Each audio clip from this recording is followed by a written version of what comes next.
Well, hi, everybody. Good morning or good afternoon, depending on where you are in the United States or abroad. My name is Garrett Schmidt. I am the managing editor for BBC Exhibit Hall, and I'd like to welcome you all to today's live webinar hosted by mPulse Mobile, and it is titled, How Innovative Digital Trends Are Revolutionizing ACO Outcomes. Very excited to hear from our speakers today, and I'll introduce them in just a moment. A couple of housekeeping notes before we get started. This is a traditional webinar format, so you don't need to worry about muting your microphone or your camera, but we do want to hear from you. So we will have a Q&A towards the end, and you'll have an opportunity to ask your questions. So at any time throughout the presentation, if you have a question, go ahead and submit it using your control module. There's a little questions area, and we'll get to as many of those as we possibly can. If we don't get to yours, if we run out of time, don't worry. We're gonna respond via email afterwards. Someone will reach out to you and make sure that your question is answered. So even if we're just wrapping up at the last second, go ahead and submit your question and we'll get back to you. And then finally, today's session is being recorded. So when we're done, what I'm gonna do is maybe a couple hours afterwards, you should receive an email from my team, and it will have a link to the recording where you can download the slides and also some other information about how to interact with the team. So we'll get that to you as soon as we are done. So without further ado, I would like to introduce our speakers today. We have Mr. Aram Khodagan, and he is the Director of Value-Based Care Solutions with mPulse Mobile, and also Mr. Greg Gould, who he is the AVP and Senior Solution Engineer. So welcome, gentlemen. Thank you. Good to be here. All right, take it away. I'm going to turn it over to you at this time. All right, awesome. I'm gonna back up one slide to just go over our agenda real quick and set the stage for what we're gonna do today. So hello all, my name is Greg. I'm gonna introduce myself a little bit more formally in just a second, but we're going to go through those introductions, let you know a little bit about who we are and where our backgrounds are in the industry, talk about some challenges in the market that are facing ACOs related to competition and keeping up with consumer expectations, review some digital trends to watch and strategies you can use to improve the member experience, talk about some success stories that we've had with the digital enablement and services we've been able to provide with our clients, and then leave some good, healthy amount of time for questions and answers that you can bring your experiences and questions to us, and we can help you talk through those and understand how to approach these challenges and overcome them. All right. So here you go. We got a quick picture of the two of us also on our webcams here. My name is Greg Gould. I'm a senior solutions engineer at mPulse Mobile. My background is in health communications and driving behavioral outcomes using behavioral science, plain language, and user experience and patient-centric design. I started working in healthcare, actually in a primary care physician's practice, and interacted directly with patients, scheduling appointments, taking payment, helping do some billing and coding. And so I spent a lot of time talking to patients, trying to help them understand the healthcare system and understand the advice they receive from doctors. That inspired me to go on and study health communications formally, which is what I have my master's in. And since then, I've spent 8 years working in health tech, designing digital experiences to drive patient behavior. In the current role that I'm in right now, my job is to understand business needs and help to develop the best possible strategy to accomplish our clients' goals as well as our patients' goals, and then match that with the most effective and efficient product mix that's possible. Over to you, Aram. Thanks, Greg. So my name is Aram Khodagan. Been in Los Angeles, California, basically my whole life. Graduated with a Bachelor of Science in Economics and have been working at mPulse Mobile for, I think, about 4.5 years now, focusing on everything from healthcare technology, which includes patient engagement, patient experience, helping both plans and providers with value-based care goals. More recently, I've solely focused on helping kind of that alphabet soup of value-based care providers, right, which includes ACOs, IPAs, MSOs, and every other acronym I pretty much can never remember. Specifically on pain points, work with healthcare organizations, stakeholders, including ACO executive leadership, helping to really optimize operations for omni-channel communications, which you'll see shortly is a very powerful tool like SMS text, IVR, email, and more. Awesome. All right, Great, So Aram. yeah, let me jump into it. So basically, now I'm going to go into some of the challenges that ACOs and other providers actually might be facing in the marketplace. So basically, this is our best attempt at kind of grouping these challenges healthcare organizations have, right? There might be a few here that you see that look familiar, or at least one, and that's completely normal, right? Healthcare is challenging, and that's because of all kind of the moving pieces that you're seeing on the screen right now, and I'll quickly touch on some of these challenges within each of these groups. So the first category you're seeing is data gaps, right? And basically, this is simply, do you have the right cell phone number, or do you have the correct preferences of your patients? So this can be text over email, and of course, SDOH information. The second category that you're seeing over here, technology gaps. So you might be doing maybe one-way message blast or email, but do you have the bandwidth to collect that information about your population on an individual level or specific to their needs to manage their care ad hoc, kind of through one-on-one conversations, right? Then there's gaps in engagement. So maybe you do have the means to connect with your patients, but you need to improve that engagement. So if you only have a 15% response rate, for example, in Medicare, we can tell you that's pretty low. This is where tailored successful messaging comes in, right? Leveraging behavioral science, correct scripting, the tone of the message, cadence, how often you're kind of messaging to them. So they're not really overwhelmed with outreach, which positively impacts engagement and retention. And then the final category, gaps in organizational alignment. So this is one that I see often, and that's really guiding patients through this transition of care, right? After an ER visit, for example, are they scheduling a follow-up with a primary care physician? Or just making sure that pain points aren't causing a lack of efficiency and are actually being addressed, for example, like network leakage. Now, what you're seeing on the screen right over here are kind of current opportunities we're seeing in the marketplace, right? And I'll go over and pick a few of them, just dive in a little deeper. One is, let's say, utilization of high quality, low cost providers, network leakage, as I mentioned earlier. So that's really allowing access to providers, clinics, and preferred healthcare offices to keep the care journey visible without the need for repeated tests and procedures, right? Another big one, promoting health equity. So this is actually a really big topic, especially with the ACO REACH model that rolled out January 2023. And I'm sure most of you know, these are basically what are the barriers of your patients, right? What are the barriers that they face, and how can you address them efficiently to give them equitable and equal quality of care, right? So this includes food security, transportation, and more through bidirectional responses. So it's back and forth communication that's always going on. Another big one, it's been consistent for years, is quality, performance, and metrics gaps, right? So I'm sure everyone's pretty familiar with this. This would be making sure you're hitting quality benchmarks for CMS or value-based care initiatives, assisting with Medicare Advantage, commercial, or even Medicaid partnerships with their quality and gaps for performance, right? And then one more, reduction of unnecessary ED admission. So this seems to be a pain point for basically anyone that I really speak to from these organizations. It's a big burden on healthcare industry, and that's why CMS really has that big goal of moving all Medicare beneficiaries over to ACO relationships by 2030. So educating patients on the correct use of ER versus urgent care, or using a primary care physician when available, and giving them the resources to know where to go is a major way that we can impact this. And basically all of these groups have multiple areas of impact, and we'll go into that a little bit more later. But Greg, I'll pass it over to you to speak a little bit more about the technology and kind of how we're solving these ACO and value-based care provider challenges. Great, thanks, Ram. Okay, so how is technology solving ACO and VBC organizations' challenges? And the answer here for us are these 4 pillars of how we approach our strategy to help solve these problems and provide really considerable outcomes that actually move the needle and improve the patient experience in a substantial way. So the way that we do this is first with proven solutions. We need to be data-driven. We need to have proof that it works. We can't just assume that people are feeling good about it or that people are going to do what we want to.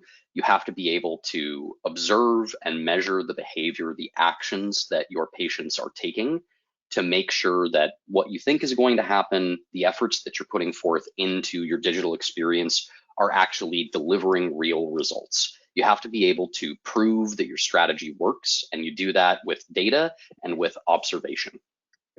We combine that principle, right, proving and observing data-driven approach to design, as well as analysis of experiences that your patients go through. We comprise that, we complement that with enterprise engagement, right? That allows us to handle the scale that's necessary to support these kinds of organizations. When we're talking about hundreds of thousands or millions of members, we need to make sure that we have technology and experiences that are going to be consistent across that member base, while also personalized to match each individual's needs. And how we do that is by removing uncertainty, confusion, and double work, by creating very careful, scalable experiences that are consistent across the entire experience that the patient or member has with the brand. So that enterprise level means that you're not just kind of sending out one communication from a mammogram and a mailer, and then you're having somebody in your call center give them a call, and then you're having somebody send them an email message, and those three actions have no correlation to each other. Right? You want to make sure that you're not wasting your time and your resources, but also more importantly, that the patient is having the experience that you know what you're doing, you know what kind of care you're providing to them, and you know how you've been communicating to them and asking them to complete certain actions. And so that comes back to a key pillar from my perspective, what I always try to bring to the conversations we have, which is, what is the patient experience going to be? You always have to keep in mind the fact that patients are going through a transformation right now in the healthcare system where they're becoming consumers, where they're going to no longer be simply as acted on by the healthcare system, but they're going to need to be active partners in their own healthcare. And what's the difference between patients and consumers, or what's the primary trait of the experience of being a consumer? That experience is choice, right? Consumers have the ability to make a choice between multiple different sources of services and products. And so making sure that your members have personalized, relevant experiences to their individual needs is key to delivering a really distinguishable patient experience that is up to snuff compared to the experiences they have with, say, their cable company or with Google or with Netflix. And how do we make sure that we're providing as much value as possible as a result of this patient experience? That comes down to actionable insights. The conversational technology that's the basis for how we approach patient engagement allows us to understand a lot, not just about what people are doing, but also about why they're doing it. By being able to ask people directly, that the answer of like, why are you feeling this way? Why was your experience positive or negative? What could have gone better? We can then take that data, record it into large databases, and do analysis of it to identify trends. And the most important part about this to our mind is that, as opposed to looking at claims data and other data that has lags over time that mean that by the time that you have that insight, it might be a year old, we're always trying to get at these insights as they're happening, as quick to real time as possible, right? Which is more valuable, to your ability to provide a distinguishable, excellent patient experience? Knowing that your member is upset, knowing that your customer, your consumer is upset, or knowing what went wrong to make them upset in the first place? So that's what we're trying to get at, that deeper level of why that allows us to solve the right problem by knowing what the problem actually is. All right, now we're going to spend a little bit time talking about how digital trends are changing the game, going into what it is about the technology that's available out in the market today, the technology that we use here at mPulse that allows for these experiences to be scalable, exceptional, personalized. So for us, there are three key elements that we use to drive our outcomes and our insights. Those are conversational technology, natural language understanding, and then behavioral science and streaming education, streaming content. Conversational technology and natural language understanding allow us to communicate with patients in a way that feels familiar, feels conversational, natural, the way that you would talk to any other person, and specifically focuses on identifying and then addressing their intentions and needs, right? people are human. Humans are human. We make mistakes, we use slang, we have typos, we accidentally fat finger stuff. So we design our experiences and use technology that is going to account for that humanness and again, try to get at the intent of what they want. So we're not punishing our users or our patients for typing a keyword in wrong or something like that. We're always trying to push our technology to be able to interpret action so that we can get to the real thing they want to get done and provide them with the tool or the service or the information that's going to enable and empower them to accomplish their own health goals. A big part of how we bring that about is by using behavioral science to understand how people think, how people make decisions, what increases uncertainty, what increases certainty, and how to craft that experience to lead people naturally towards the conclusions, the services, the products that we ideally want them to use to solve their problems. That helps us address their needs in the moment, which results in better experiences and better outcomes. This really helps us achieve higher patient satisfaction because we're connecting patients directly to the information and resources they find most valuable directly when they express that need. So also, I'm realizing I should take a second here to talk about what natural language understanding is, maybe from a little bit of a technical perspective. That's a term that essentially says we're going to parse language and process it so that it doesn't have to match a rigid form in order for us to be able to understand what the person means.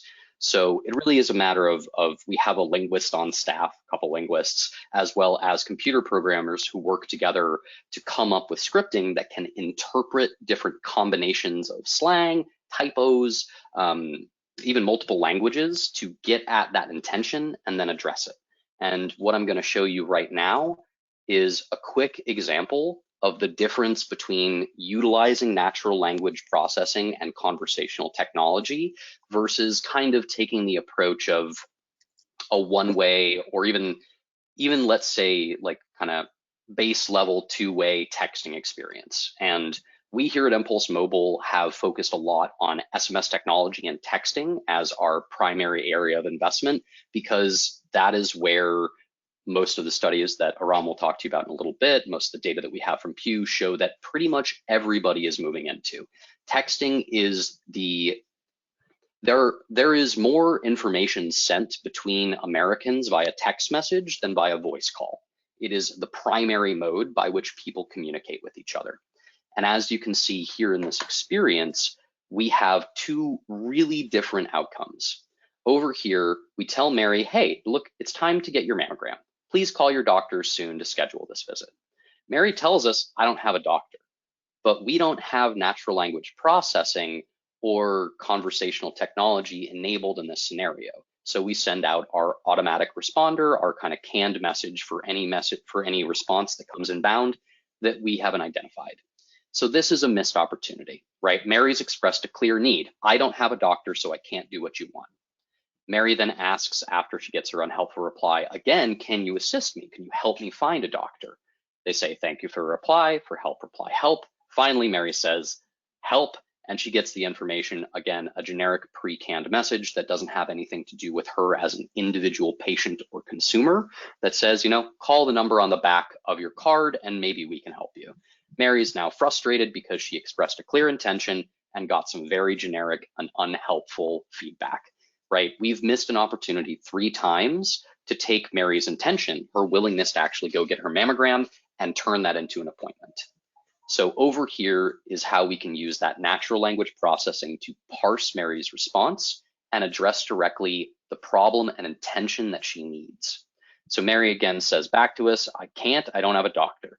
Mary might misspell it, but that's okay. We've accounted for that and we've provided plenty of variations on the way that you can spell the word doctor. So what we say is we come back and say, okay, we can help with that.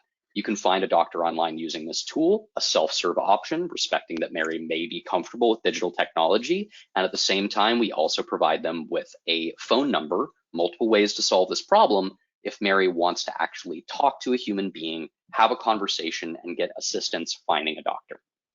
Mary's satisfied, she says thank you, and then, just like my mother taught me, you're polite and you respond back, you're welcome. So as you can see here, these two experiences are really different. And from a patient experience point of view, from just being a consumer yourself, it's pretty easy to see which one you would prefer, the one that actually addresses my needs, responds to me like a person, and helps me accomplish my goal. And while that's great from a brand strength, brand loyalty, NPS kind of approach, it's also key because now we've helped Mary act on her intention. I'm willing to go get my mammogram, but I don't have a place to get it. We've identified that barrier and we're helping her solve that problem with the least amount of effort from Mary possible. Tossing over to Aram here to talk about our channel mix. Thanks, Greg. So it's really important to have a marketing mix, a robust marketing mix of multiple channels to communicate with members and meet them where they're at, right? So that's why we have these different features that we use in our solutions. Generally though, as Greg mentioned earlier, we do focus on SMS, texting, text messaging, and technologies because of emerging trends in the consumer marketplace. And here are the reasons why.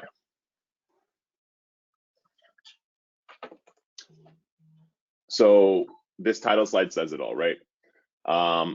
And I know I've referenced it already, and you'll hear it multiple times, as Greg has mentioned it again, because during this presentation, it's really important and it's true about text messaging and using that SMS platform. So again, Americans spend an average of 5.5 hours on their phones because it's always within arm's reach throughout most of the day. The best way to communicate and engage with your patients is through the mobile phone. The myth that seniors don't text, completely not true. A large majority of our business actually is Medicare, and my own parents who are Medicare age that can't figure out how to use the Apple TV use their cell phones for banking, checking emails, and most importantly for their health. So if you look at other industries, you'll see that cell phones are the main way to connect with their consumers, and fundamentally patients are consumers. So luckily we're in the healthcare industry, and the consumption of your services is going to positively impact their lives, right? Another great thing about text messaging is that you can't really ignore a message, right? There isn't a spam folder for text messages. Also, it's very easy to check. I personally hate having unread messages, so I always click on them to see what they say. When it's from my internet or phone provider about some type of promotion, I still end up reading it, but I'll forget about those pretty quickly. When it's about health, I'm always engaging, whether that's a survey or a reminder for a prescription, an appointment reminder, or anything else. Through most of our texting programs, we get more than 2 times the engagement rate than the industry averages for both Medicaid and Medicare. And a big reason for that is the stats that you're seeing on the screen right now, right? Text messaging has a 98% read rate, and 90% of people are reading text messages within 3 minutes of actually receiving them. Now, with cell phones being on hand so often, you can see that 97% of people use text at least once during a day. And I know that a majority of them use it multiple times a day, especially with important information like their health, right? So I'm sure a few might have checked your cell phones going and checked maybe text going through this webinar, and that's okay, because a cell phone is really easy to engage with, right? Checking an email or making a phone call is still effective, but it's really tedious and can lead to patients procrastinating and eventually forgetting to take that action. So it is still important to have all channels available though, because you want to reach your whole population, and you might not have the correct cell phone number, or maybe a small percentage of your patients might not prefer to actually get that text message. Regardless of the channels, when it's regarding health, more people want healthcare texts. So we've run thousands of programs over the 12+ years that we've been around, and we really know how to do it. You don't want to send a message every other day about refills or getting screening, right? The combination of behavioral science, tailored scripting, cadence, it's all important to keep patients involved in their health without bothering them too much and keeping them engaged in specific programs that they're in. Finally, probably a question that most providers have on their mind is compliancy. Are you allowed to text your patients without worrying about the liability?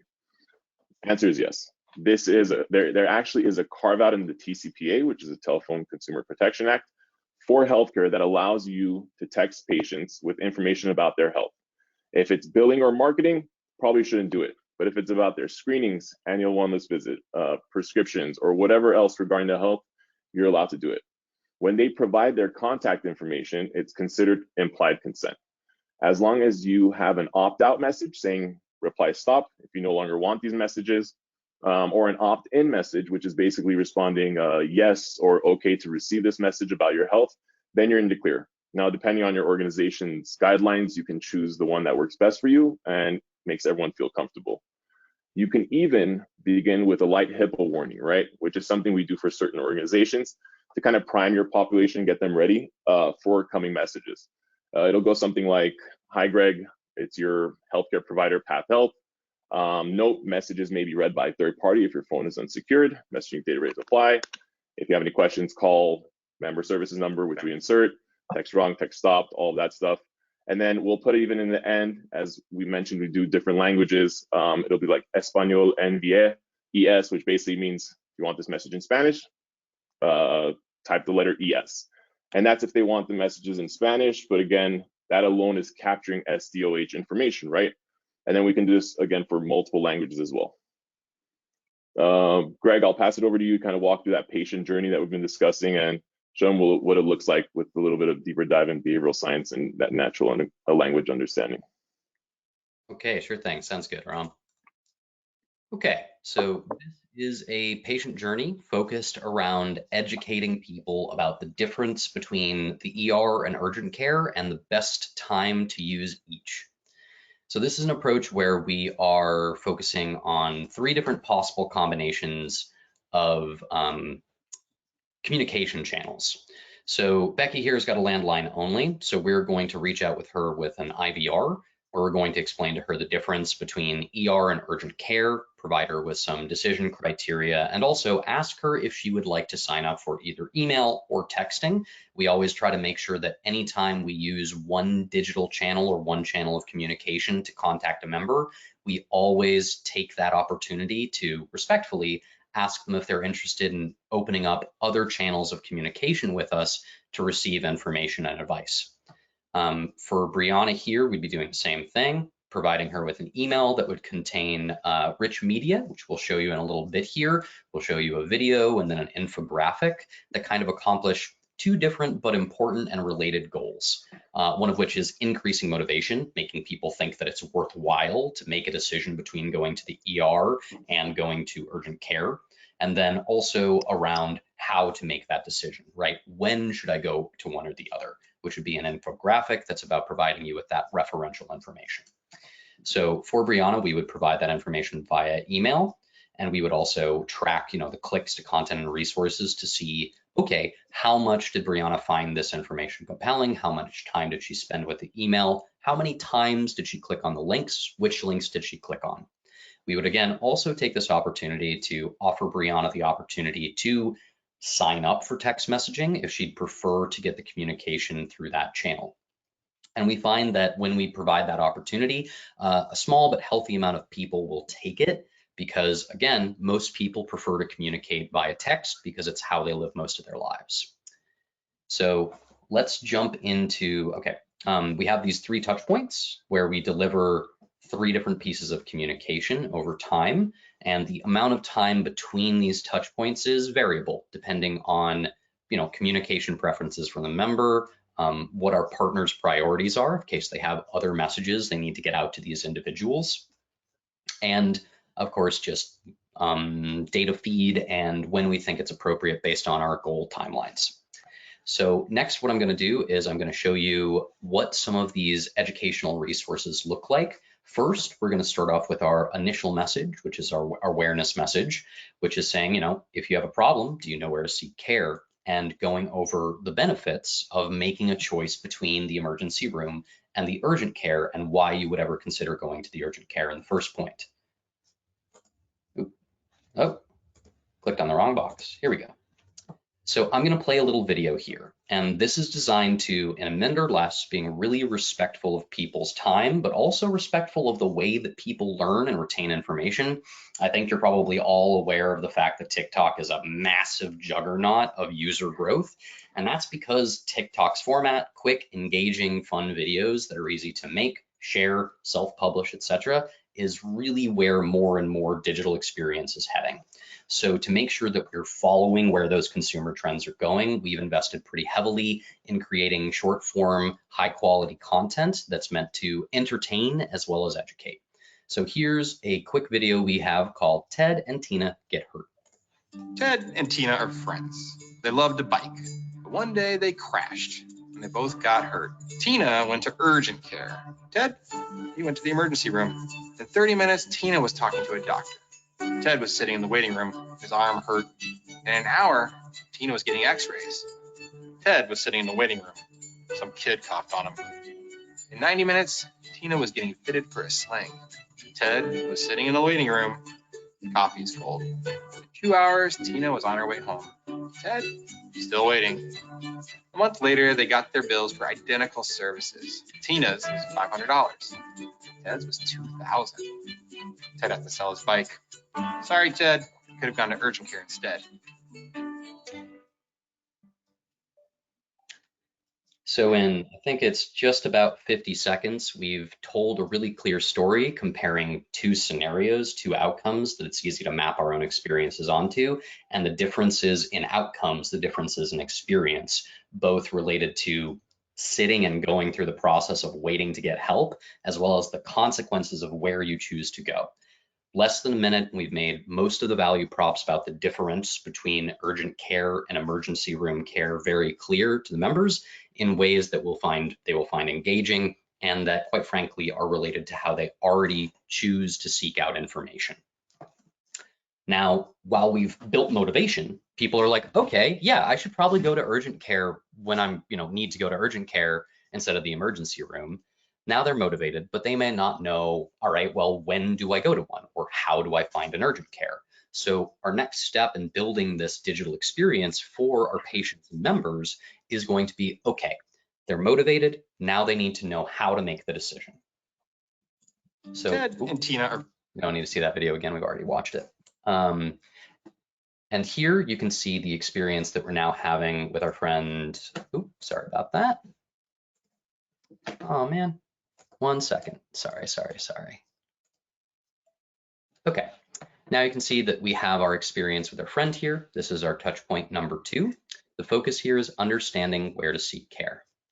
Here, we're bringing a link to an infographic that just gives you some visual cues as well as a really easy reference table of how to make the decision about going to the emergency room versus going to the urgent care.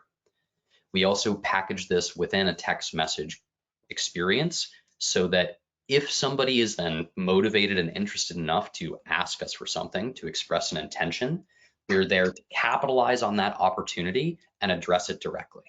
So our friend here is saying, okay, well, yeah, that's interesting. Where do I make an appointment for the urgent care? So we recognize that intention, right? This desire for help finding service, and we acknowledge it, provide positive reinforcement that we're happy to help, and then let them know where they can get that assistance and when they can get it. Next, we have a focus on the contextual experience of needing this kind of care. So identifying needs early and serving them to make it as easy as possible for patients to take the actions that we prefer is an excellent strategy to both increase that patient satisfaction, that sense of being cared for and provided with immediate material help, as well as accomplishing our goals of directing them to the correct source of care. So in this case, we're not choosing to wait for a crisis, right? Waiting for an emergency and then expecting this person to make that decision in that moment when maybe they're in pain, they're afraid, they're trying to get help as quickly as possible, and they've got a sense of urgency that may make it hard to slow down and make that kind of deliberative decision. Do I go to the ER or do I go to urgent care? So we've identified a contextual cue to help this person make that decision. And this is something we've gotten from our primary care partners who have to, again, through ACOs, manage this kind of care. Weekends are a difficult time for primary care patients who may need care. They end up going to the emergency room instead of to the urgent care because their regular source of care isn't available. So what we've done is we've identified that, and this message would go out on, say, Thursday afternoon to say, if you ever get sick but can't get in to see your primary care provider, try going to an urgent care center. Here, you can see a provider faster than the ER. Do you think there's a possibility you'll need medical attention this weekend, right? Do you think you might need to see a doctor this week? Our gentleman says, yeah, maybe. And so we use that to provide them again with a contextual resource to help them make the right decision easily, right? We've provided them with all the contact information they need to know for an urgent care that is near them, in network, and open over the course of the weekend. We've provided this need, given them a resource, and made it really easy for them to engage in the behavior that we want to, while also respecting and acknowledging that it's their choice to seek care here, that this is their decision, and we just want to help them make the best decision for them that's possible. All right, so that's kind of the cool technology. That's a bit of the approach that we take to center that patient experience, that patient need, and make sure that we're addressing that so that we both achieve better health outcomes, but also make sure that patients feel really positive about the experience they've had and about your brand. So let's actually dig into some success stories, and I'm going to pass it back to Aram so we can go over those with y'all. Thanks, Greg. So first one up, of course, Greg just spoke about it. It's that ER diversion, right? And you can see from the data on the screen that this is one of the main pain points of value-based care providers and plans. The great thing about this, as we mentioned, is that it can be impacted by educating patients and members on the correct reasons to go to the ER, right? Personal example, my fiance's mom was a high utilizer, going to the ER probably 4 to 5 times a year. And every time so far for the past few years, it was non-emergent visits, right? Now, she didn't have educational texting solutions through her provider, so I was her personal ER diversion program. But after educating her on the correct uses of the ER, she goes to urgent care now if her primary care physician is an appointment, which would be something maybe on a Saturday and Sunday, like Greg mentioned. We still make sure in our messaging, though, that if it's something serious, like your left arm goes numb, chest pains, a head injury, to utilize the ER, right? And that's an example of that educational piece in this whole patient journey. So we've proven that we can have a strong impact on ER diversions, as you'll see right over here. And this is basically the total population that was in this program. I think that received outreach was 11.6 thousand. And some of these patients went to the ER twice during the first 4 months of the program, which can mean that they'll be high utilizers for the year, depending on your definition, but usually it's pretty standard where it's 4 ER visits or more annually is basically a high utilizer. So through educating them on the correct reasons to go to the ER, giving them the resources to find an urgent care center quickly, or to make a primary care physician appointment, and continuing to reinforce these messages that you saw in the earlier patient journey slide, we're able to decrease visits by almost 70%, which was I think a little over 18,500 to around 5.7 thousand. Now that's a really huge decrease, and results do vary, but we have a great impact on all the programs we run for ER diversion with large cost savings. So if you're an ACO or a plan, this is going to have a big impact, right? If you're a plan, it's pretty simple. Keep total cost of care low. If you're a value-based care provider, it's the same concept. Keep total cost of care low. But depending on what track you're on for a Medicare Shared Savings Program or even ACO REACH, and then contract benchmarks you may have with Medicare Advantage, commercial, or Medicaid plans, a general ROI also shouldn't be too hard to calculate.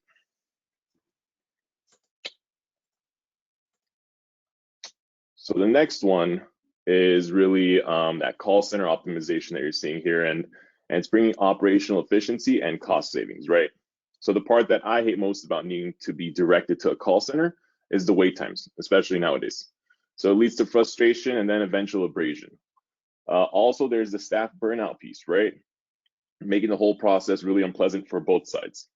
With SMS texting, there's almost always a higher reach and engagement rate compared to phones, and it's much more affordable, as you can see, with 17 cents per text message versus a call center cost average, which is around $1 per minute. So as you see in this next piece right here, the next slide, we are automating dialogues for satisfaction surveys through text messaging. And Greg, if you can switch over to one more slide, just it's there, yeah. So we're basically automating dialogues for satisfaction surveys through text messaging, and we leverage our engagement console platform for patient experience check-ins, instead of phone outreach, which allowed the organization to intervene in automated conversations and jump in or triage when more attention was required, which is that ad hoc messaging that I mentioned earlier. So staff efficiency was increased by 3 times, making sure that patient satisfaction was correctly addressed. Basically, we're able to impact both operational efficiency and give a better experience for patients, and take some of the burden off of call center operators, which really fits right into that quadruple aim that I've been hearing more about. All right. And then one more that we have up, preventive screenings, right? So as our final success story that we're going to present, this is a challenge that faces all of us. My mom, who's very responsible, very organized, would go get her annual wellness visit, breast cancer screenings as well. About 4 years ago, she went in for a screening and ultimately found out that she had breast cancer. Luckily, because she would go get a yearly check, they found it early in stage 1. But if she skipped that year, it would have been much worse. So it's still an ongoing process. She had a lumpectomy, radiation, has been on medication for years now. But if it was a later stage, we can all agree that the financial cost for her and her plan would have been a lot more, right? And we want to catch these diseases early on so people can stay healthy longer and then spend less money on chronic condition management. Now, for the program, we used our preventative screening solutions, which reminded patients to get their nephropathy and colorectal cancer screenings and help with dialogues on controlling their A1C levels, right? So outreach to members began within less than 3 weeks left in the year. Comparing the 77,000 population in the programs to the control group, which was 37,000, we measured the effectiveness, which is what you're seeing on the screen. And those are very significant, especially granted that there was only about 3 weeks left to close these gaps. Now, we do have really multiple different programs for all types of preventive screenings and chronic conditions, and they all have really great results that we can share with you later on.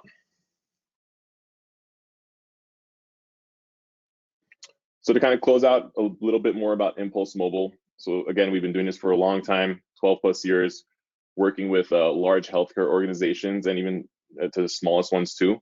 So we work with both providers, commercial, government plans, medical devices even. And the main point is we just really focus on healthcare and we understand both the provider and the plan side. So we run thousands of campaigns, learn from them and continue to grow. Always adapting to the current healthcare landscape and using technology to really drive those healthcare outcomes. And as we mentioned, that bidirectional communication back and forth, communication, the natural language understanding, AI running in the background to collect all this data, being able to catch those misspelled words, we're able to keep the conversation moving forward and keep patients engaged. Want to solve everything we can digitally so the patient has a pleasant experience. And then we've been doing this at a large scale, over 1 billion engagements annually to over 100 million people in the US.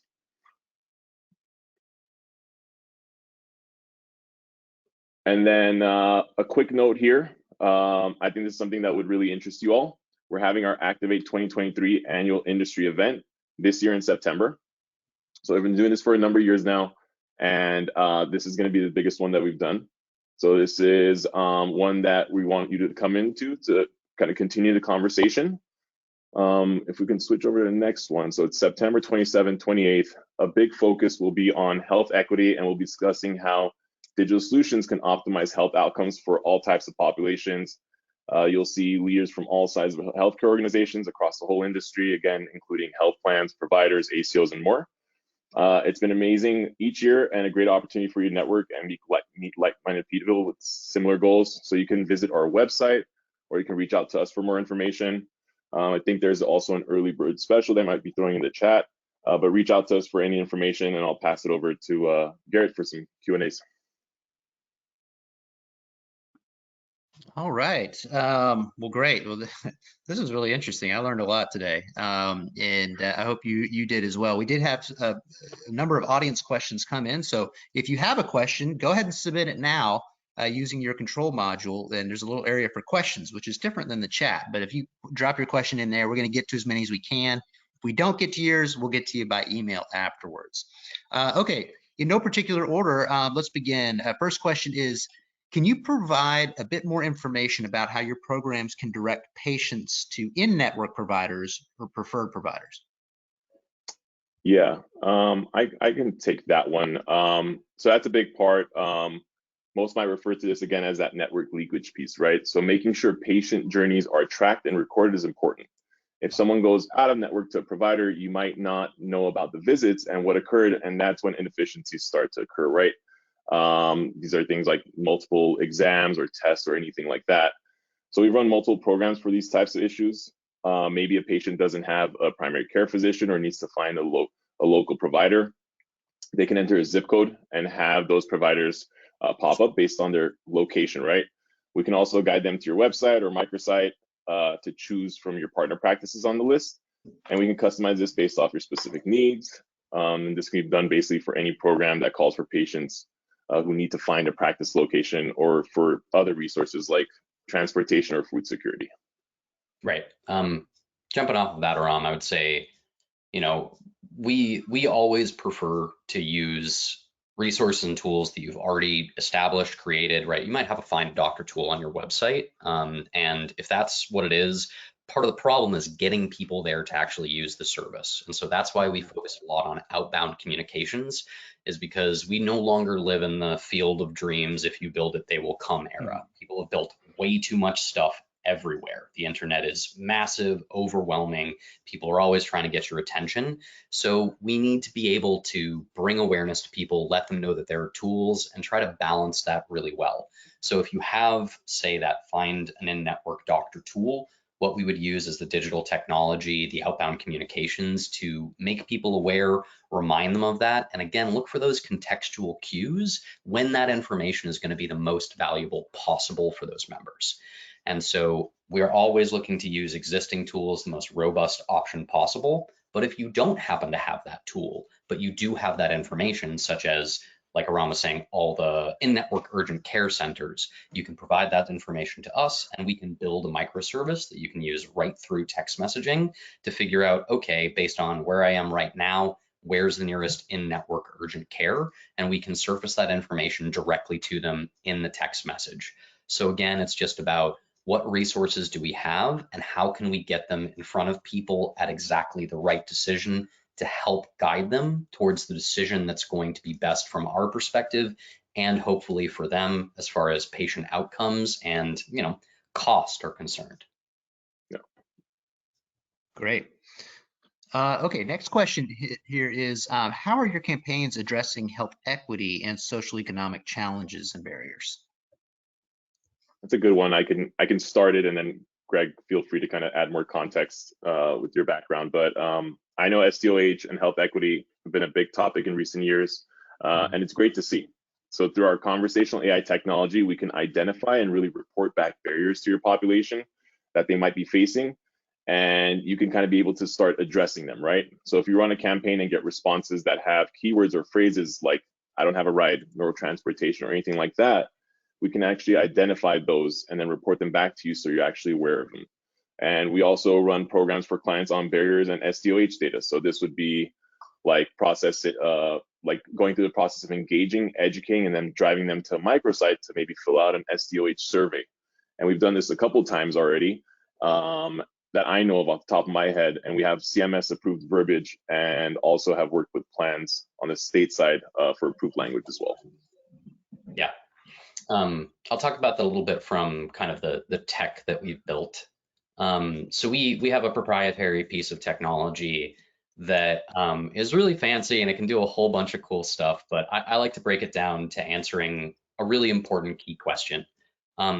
Who should get what information when, right? And that the ability to answer that question in more sophisticated ways really helps us address health equity, because we can make that who question much more complex, right? This tool allows us to say, you know, we had those three text messages for the ER versus urgent care, you know, decision tree program, right, where we're helping to educate people and help them figure out how to make that decision and empower them.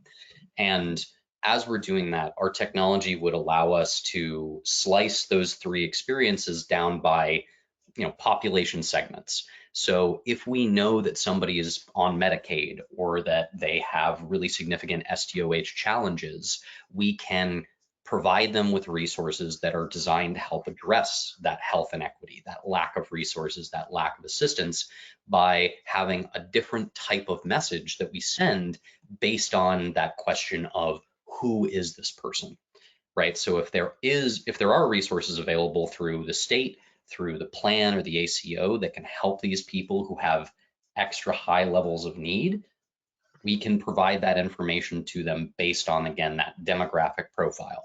As long as we know things such as, STOH status, line of business. We can also do things based on language preference or other psychographic or demographic data like gender, age, or ethnicity.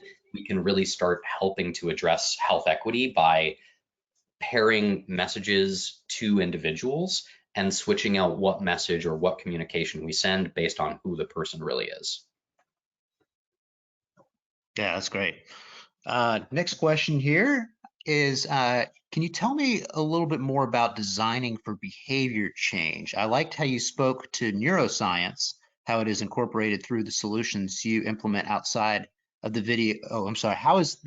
I like how you spoke to neuroscience. How is it incorporated throughout the solutions you implement outside of the video example you showed? Right.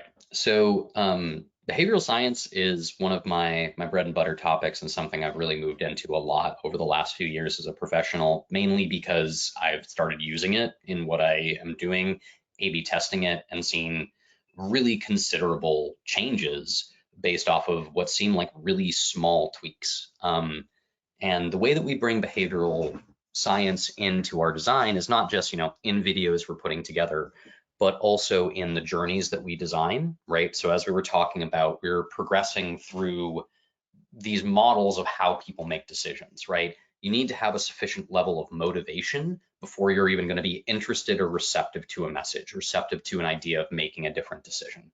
So step one was that video, Ted and Tina get hurt. Here's the motivation, the why you should care about this at all, the what's in it for me. Next, moving on from that, continuing to understand how people make decisions, deal with uncertainty and feel more comfortable. We now address the issue of like, okay, well, I want to do this. How do I make this decision? Providing that little decision aid. Here's when you should go to the ER. Here's when you should go to urgent care.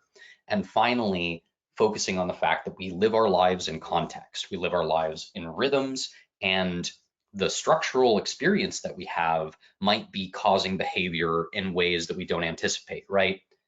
Your patients may be going to the emergency room just because they normally would go to their primary care. They're good about that. They have a strong relationship. They like and care about that doctor, but that doctor's only available Monday through Friday, 9 a.m. to 5 p.m. And unfortunately, sickness doesn't wake for Monday morning. So they might be making the decision to go to the emergency room because they really just think of it as the emergency room and their doctor, and those are the only two options. So we acknowledge that challenge, that barrier to action, and directly address it by focusing on like, okay, it's Thursday, the weekend's coming up. Do you think you're going to need support? If they say yes, we just give that resource to them immediately. This is an urgent care that's in network. We can even build out the trust more by saying this is an urgent care that your doctor has a relationship with, right? It's in network. They send their patients here besides you, other people from the clinic. Again, helping build that trust, minimize uncertainty, and understand the way that people make decisions so that we can help them feel comfortable and led towards the decisions that we want. So we bring behavioral science into the way that we create our content, our videos, and those experiences, but we also bring it into the way that we think about the kinds of behavior, right? The actions that people are going to have to take, the context and structure that they have to make those decisions within, and address those needs from that patient perspective, as opposed to what we think they should be doing. Great. We have time for just a couple more questions here. Next question is, I'm sorry, I joined a little bit late, but not sure if you covered, are you also collecting data on adverse outcomes? So we do not have direct access to like claims data, but anything that we can design an experience for, we can collect data on. So if we say wanted to, one scenario that we do around like, around CAPS, right, and member satisfaction, is we'll do these things called event-based check-ins, where if a patient goes to the ER or a patient goes and has a call with your call center, or they have a call with the pharmacy department, or they just visit their PCP and that claims data comes into your system, we would send them a really easy light touch message, just like, hey, we noticed that you had XYZ experience recently. How did it go? Did you get everything you need out of it? Yes or no? And we just get that quick directional up or down to know if their need was met or if their need was not met. If their need was not met, we'd then ask that, well, tell us why. And because we're usually dealing with text message with data like that, we can easily parse that, analyze it, and then provide you with insights based on that. So we would be able to say track adverse outcomes by figuring out a contextual cue, right? Like a visit to the ER, visit to the urgent care, visit to the PCP, and then following up with them to gather that data directly from the horse's mouth, from the patient, to see how they're feeling about it. Great. We have time for one last question here, and it is, does your company manage all outgoing messages, campaigns, and programs, and provides data and results back to the ACO? Yes, we can. I would say it would depend on what channels you would like to purchase services from us with, but the proprietary tool that I was talking about that helps answer that question of who gets what when, that tool really serves two functions. Coordinating, right? So exactly what you're talking about, making sure that everything's going out in a logical way and that you don't send 14 text messages to the same person on the same day. Right, addressing that coordination need, but it also can address that tailoring need so that you can talk to different people in different ways. So it's a really powerful tool like that, and it allows us to coordinate between our three primary channels, which are going to be interactive voice recordings, phone calls, emails, and text messages. Very good. Yeah, that was a great question. And unfortunately, we are out of time for the questions. If you do have one still, go ahead and submit it, please, in those last couple minutes as we're closing out here, and we will get back to you via email. But at this time, I wanted to, first of all, thank our speakers, Aram and Greg. You guys did a great job. It was very engaging. I really appreciated what you shared here. And as we're closing out, I would like to encourage all of you out there who are listening to visit bbcexhibithall.com and check out the mPulse mobile exhibit booth that they have there. This is a really neat place that you can interact with their team. You can take a deeper dive into some of the resources and the things that they're doing in the value-based care space, learn a little bit more about them, and engage with them. And then finally, I just wanted to again say thank you to everyone for attending today. If you would like to reach out to the team, their information is here on this last slide here. And by the way, I'm going to be sending out an email a little bit later on with all the slides and the link to the recording. So you'll have all this and you can get in touch with them there. Feel free also to reach out to me directly if you like for me to make a connection for you, if that's easier for you. But thank you so much for joining us and spending your afternoon with us. Hope you have a wonderful rest of your day, and we'll see you at the next one. All right, bye-bye now. Thank you. Bye. Thanks all.